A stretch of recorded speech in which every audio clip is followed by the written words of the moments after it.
वहिनी, अहो इंद्रनील काय म्हणाला ते सांगितलं ना मी तुम्हाला. स्वानंदीशी लग्न झालं नाही तर मी लग्नच करणार नाही असं म्हणाला तू.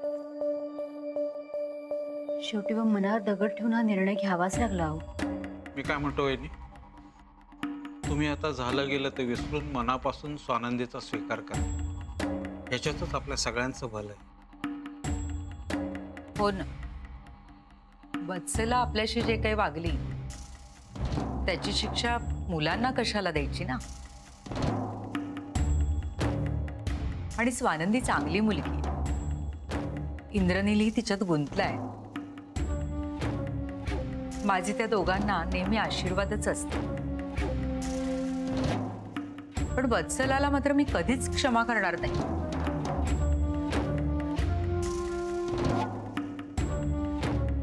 तिच्यामुळे किती संकट कोसळली आपल्यावर. वहिनी, मला माहिती होतं हे सगळं ऐकल्यावर तुम्हाला आमचं म्हणणं पटेल. भाऊजी, अहो तुम्ही दोघांनी आपल्या घरासाठी नेहमी चांगलंच केलंयत ना.